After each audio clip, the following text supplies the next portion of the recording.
Let me start with a story. A 35-year-old man comes into my office. He's speaking rapidly and seems short of breath while he explains that he's going through a miserable divorce. He's worried about his health because he's recently started having diarrhea, breaking out with an itchy red rash on his arms, and his dentist just told him that the pain in his teeth is because he's been clenching his jaw. I take a careful history and learn that he's been having trouble sleeping and has been irritable at work. He recently went to the emergency room when his heart started racing and he thought he was having a heart attack. But after checking his labs and cardiac function, the doctor told him he was healthy as a horse. What's the diagnosis here? One word: anxiety. Anxiety can be miserable, and about 90% of the people I see now for therapy are struggling with it. This percentage has dramatically increased over the past decade, and I think it has a lot to do with our environment. From climate catastrophes, political unrest, a pandemic, and incessant gun violence, there's a lot of what I refer to as background noise for our frazzled nervous systems.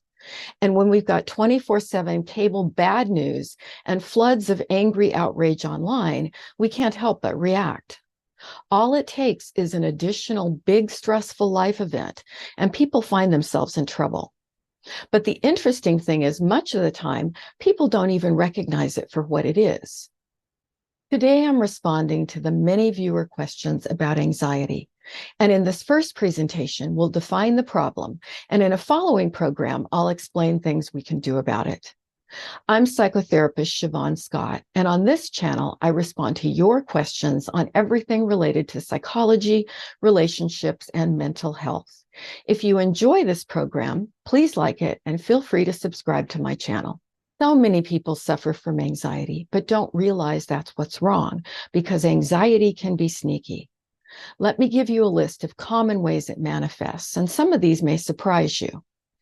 Irritability and anger outbursts, constant worrying or unfounded fears about your health, volatile emotional outbursts, muscle tension and aches and pains, digestive problems like diarrhea or vomiting, rashes or hives, a racing heart rate, shortness of breath, forgetfulness or confusion, a loss of appetite or overeating, lack of a sex drive, panic attacks, which come with a sense of doom, and irrational fears or phobias. Now, we've all experienced a few of these things at one time or another as a response to stress, but hopefully the symptoms were short-lived.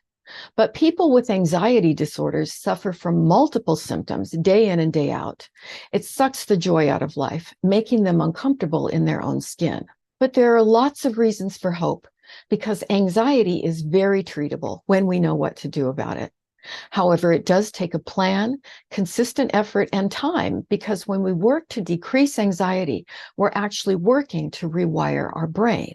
And let me add that anxiety isn't all bad. Humans are wired to be anxious because anxiety exists to protect us from danger. It's an instantaneous and automatic response to a threat that originally evolved in our primitive ancestors. Early humans who were vigilant about dangerous predators, the anxious people, tended to survive and pass on their genes, while their easygoing friends were eaten by the lion or saber-toothed tiger. Our brains are wired to keep us alert and alive, but there can be too much of a good thing. Both genes and environment are involved in the way we experience anxiety, and this determines why some of us are more sensitive to it than others. Anxiety problems do tend to run in families. Two specific brain regions generate anxiety: the prefrontal cortex, here in the front, what I refer to as the thinking part of the brain, and the amygdala, which is the more primitive emotional center located in the midbrain limbic system. The amygdala controls fear and aggression. The amygdala and the prefrontal cortex work together on separate pathways to produce anxiety, but they go about it in different ways. The amygdala is the red alert warning system. When any threat from the environment is detected, our amygdala reacts automatically before our thinking brain even recognizes the threat. In 1/10 of a second, the amygdala sends out an alert to the entire nervous system throughout the body that immediately releases a cascade of the stress hormones adrenaline and cortisol, which activates the fight or flight response. Our heart rate increases, our muscles tense, blood sugar surges to give us the energy to run from danger or fight for our lives. Blood flow is directed to our arms and our legs to increase our strength to fight, while non-essential functions like digestion are temporarily shut down. The adrenaline and cortisol affect our entire bodies, and this all happens in the blink of an eye before we even have conscious awareness of a threat. Now, we can see how this system helped our ancient ancestors survive giant predators in the wild. But here's the thing. Though we're not fighting saber-toothed tigers anymore, our brains haven't made that adjustment.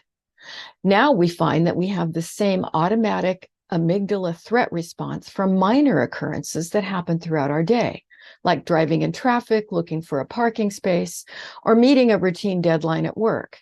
It can even happen watching the news on TV. None of these things are actually life-threatening, but our nervous system can still be activated by the threat response set off by our amygdala, as if we're in mortal danger. This is the genesis of anxiety. Anxious people live in an uncomfortably heightened level of nervous system arousal set off by this ancient part of the brain, and they don't even realize it. And when the amygdala is activated, it decreases the ability of the prefrontal cortex to think clearly. In many cases, the thinking brain is knocked offline when a person is anxious. They get confused, forgetful, and may feel emotionally out of control. Anxious people are not crazy, but they may feel crazy. Now, our prefrontal cortex, the thinking brain, has an important role here too. Anxious people often have habitual thinking patterns that cause the amygdala to stay activated. They tend to ruminate, worry, and focus on worst-case scenarios. They may have perfectionistic tendencies and start to panic if they make a mistake. Many have a very strong inner critical voice in their head that causes them to constantly worry about failure or about being rejected by others. So in this way, the thinking brain creates anxiety internally through faulty thinking patterns and by misinterpreting neutral situations as threatening. No external stressor may even be present, but the fight-flight response is still happening because the thinking brain is initiating it. We all like to think that we're logical, but in truth, most of the time we're not. Our own brains can be our worst enemies. These anxiety-inducing thinking patterns were often ingrained in childhood from our parents, and anxious people don't even realize that there are other ways to perceive reality, and they don't know how to change the patterns that happen automatically. Now, let me give you one final complicating layer here. Sometimes anxiety symptoms appear when there hasn't been any apparent trigger that sets them off. This is because the amygdala holds emotional memories that are completely separate from the thinking brain. The amygdala may react to an odor, a sound, a song that comes on, or some other subtle cue in the environment that stirs an emotional memory that the thinking brain doesn't even recall. This makes it seem like anxiety comes from nowhere, but there's actually a physiological process behind it. In summary, both the amygdala and the prefrontal cortex are instrumental in creating anxiety. The amygdala can override the thinking brain and cause symptoms that don't make any logical sense. But we can learn to use the thinking brain to interrupt the anxiety circuitry set off by the amygdala. In my next program, I'll go over the many therapy techniques that are used to work with both parts of the brain and the body to reduce anxiety. However, this is not a do-it-yourself program. If you're struggling with significant anxiety, don't go it alone.